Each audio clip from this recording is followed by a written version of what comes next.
The Drogon C++ framework ships with a login example that uses MD5 password hashing on a single hard-coded user account.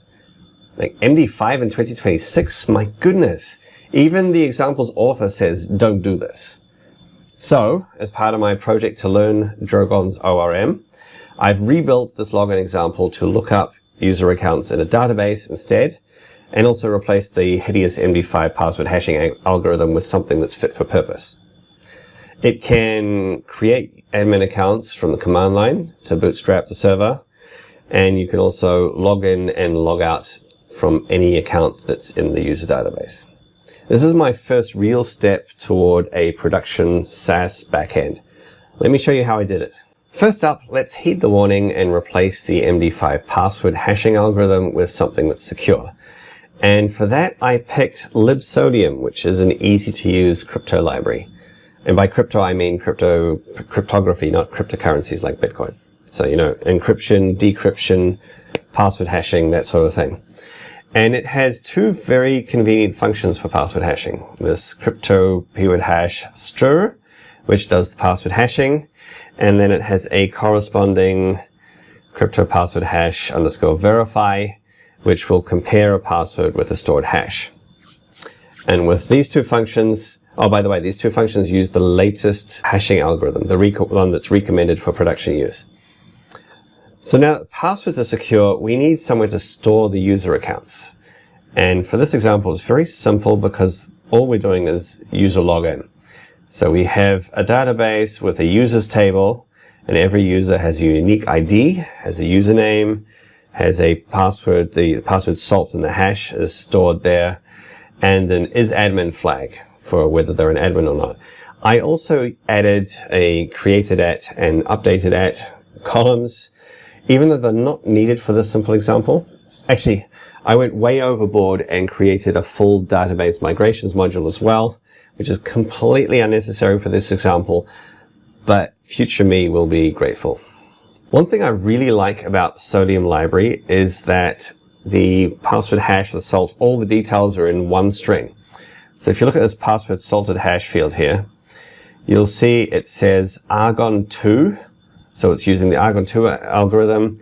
All of the algorithm's parameters are in there, along with the password salt and the password hash. In past projects, I've had to store those in separate columns in the database. It's nice to have them all in one place. That's the database schema done.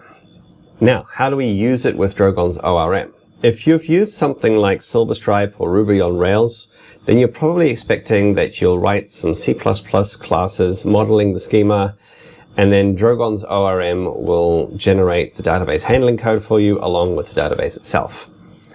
Not so.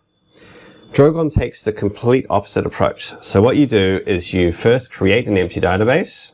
You run your SQL queries to create the table. Here I've got a few different steps in my migrations because I made a few mistakes. This was also to test the migrations. And then you run Drogon CTL on it. So you run Drogon CTL create model. Oh wait, sorry. First you need to create a model.json file to tell Drogon where to find the database.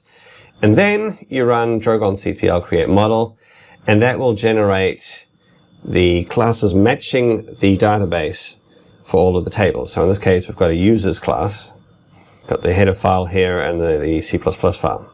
And from here, you just need to add the C++ file into your build script, and it's ready to go. It's ready for use. Two tasks remain. First up, real systems need a way to create the first admin account. Otherwise, the admin can't log in to do anything. So for that, I have this create admin prompt. So I've added a way to add admin accounts at the command line. So create admin prompt just does the usual thing, asks for the username, password, confirm password, and then somewhere up here, we hash the password and insert it into the database, which is what you see here in our database. You see Hans with a password hash there set up. And after that, the next step is the login handler. And here's how it works. We set up the ORM's mapper on our database, We ask the mapper to find one username that matches the username that we entered. And then from there, we get the password's hash. We call libsodium's verify method to verify that. And if the password is correct, then we create a user session to log them in. And otherwise, they get an error message saying that the password wasn't right. And that's basically done. We have a working system. Before you go though, two things. First, notice how I'm using CoroMapper instead of Mapper. So this is the coroutines version of Mapper. And you'll see here CoAwait.